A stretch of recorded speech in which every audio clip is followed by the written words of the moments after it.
Pelatih Timnas Malaysia Peter Klamovski menyuarakan keprihatinannya atas kondisi Liga Malaysia yang dinilainya di bawah standar dan tidak seru. Hal ini disampaikan Klamovski usai mengumumkan daftar 27 pemain Timnas Malaysia belum lama ini. Menurut Klamovski, kualitas Liga Malaysia perlu ditingkatkan untuk mengejar ketertinggalan dari liga-liga di negara tetangga. Berdasarkan statistik, dia menilai permainan di Liga Malaysia cenderung tidak seru dan temponya agak lambat. Pendapat saya tentang Liga Malaysia, benarkah kami perlu meningkatkan kemampuan? Kata Klamovski dikutip dari nst.com.my. Saya rasa kita semua tahu liga ini bisa menjadi lebih baik, ucapnya. Itu pendapat saya, tetapi juga didukung oleh bukti. Jika Anda melihat data fisik dan hasil di seluruh Asia, Malaysia sangat rendah, menit pertandingan rendah, dan terkadang itu berarti permainannya tidak seru, agak lambat. Dia mengatakan hal-hal seperti ini dapat dikendalikan dan ditingkatkan, dan ini akan membantu para pemain kami menjadi lebih baik. Lebih lanjut, Klamovski menilai Liga Malaysia saat ini tertinggal dari Liga Thailand dan Liga Vietnam. Menurutnya, klub-klub di kedua liga tersebut bermain dengan tempo permainan yang lebih tinggi. Selain itu, menit permainan juga lebih banyak karena tidak banyak waktu yang terbuang percuma di lapangan.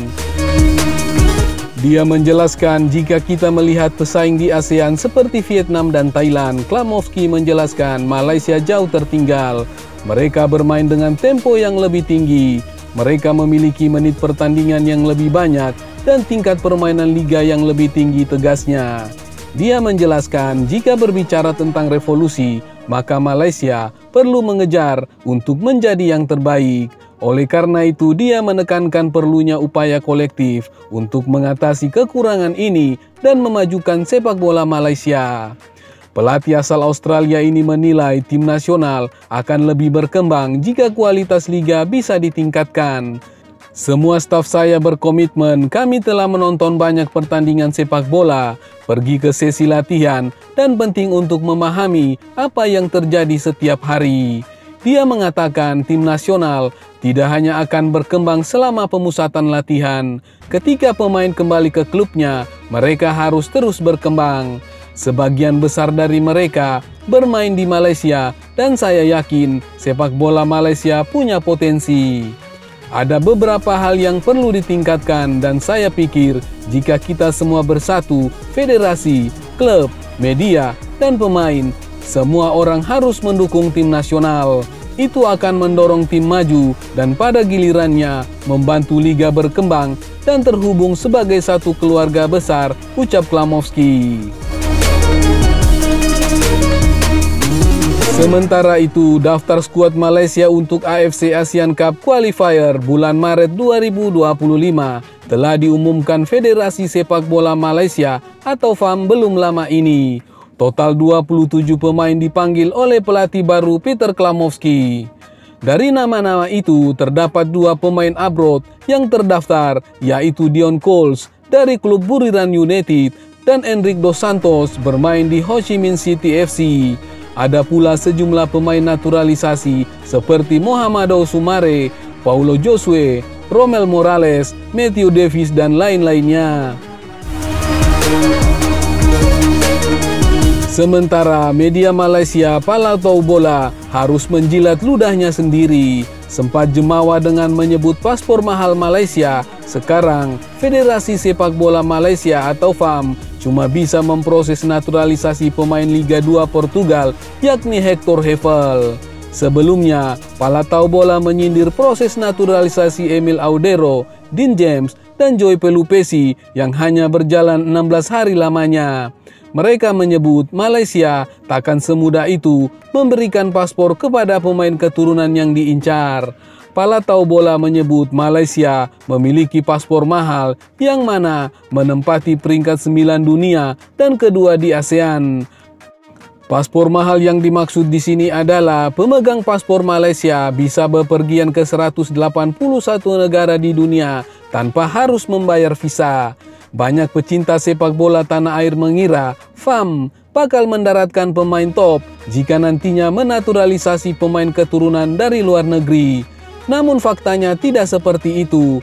FAM hanya mendatangkan pemain klub Liga 2 Portugal Portimonense, yakni Hector Hevel. Mengutip dari Transfer Market, gelandang 28 tahun ini memiliki darah Spanyol dan Belanda, sehingga belum diketahui secara pasti dari mana darah Malaysia yang dimilikinya. Hector Hevel yang sempat 2 kali membela tim nasional Belanda U20, lama berkarir di Liga Siprus bersama AEK Larnaca. Dari 103 penampilannya, Hector Hevel mengemas 9 gol dan 13 assist. Mulai Februari 2025, Hector Hevel hengkang ke Portimonense. Dari 5 laga bersama sang klub anyar, Hector Hevel mencetak 1 assist. Nilai pasarnya juga hanya 7,82 miliar rupiah. Berhubung levelnya jauh di bawah 3 pemain keturunan anyar Indonesia, yakni Emil Audero, Dean James, Joey Pelupesi, Hector Hevel dan Pala Taubola mendapat sindir netizen tanah air. Apalagi jika dilihat dari nilai pemain naturalisasi timnas Indonesia saat ini sangat jauh dibanding timnas Malaysia. Bek tim nasional Indonesia, Max Hilgers, saat ini tercatat sebagai pemain termahal dengan nilai pasar tertinggi di Asia Tenggara. Pemain yang membela klub Eredivisie FC Twente itu memiliki market value sebesar 9 juta euro atau sekitar 154 miliar rupiah. Angka ini bahkan melampaui total nilai pasar seluruh skuad beberapa negara di kawasan ASEAN, termasuk Thailand, Malaysia, Vietnam, Filipina, dan Singapura. Berdasarkan data terbaru dari Transfer Market per Maret 2025, nilai pasar gabungan skuad tim nasional Thailand yang terdiri dari 25 pemain hanya mencapai 151,6 miliar rupiah. Sementara itu, skuad Malaysia dengan 27 pemain memiliki total market value sebesar 124,8 miliar rupiah. Vietnam yang dihuni 24 pemain tercatat memiliki nilai 109,50 miliar rupiah, diikuti Filipina dengan 80,78 miliar rupiah dan Singapura yang hanya memiliki total 54,32 miliar rupiah. Perbandingan ini menegaskan betapa tingginya nilai pasar Hilgers yang dibandingkan dengan rata-rata pemain dari negara-negara pesaing di Asia Tenggara. Hal ini juga menjadi bukti bahwa tim nasional Indonesia semakin diperhitungkan di kancah sepak bola regional dan internasional. Max Hilgers lahir di Belanda pada 13 Mei 2001 dan memiliki darah Indonesia dari ibunya. Dia meniti karir sepak bola di Akademi Belanda sebelum akhirnya memutuskan membela tim nasional Indonesia. Dengan usia yang masih 23 tahun, performanya terus meningkat dan tidak menutup kemungkinan nilai pasarnya akan terus naik seiring kiprahnya di kompetisi Eropa.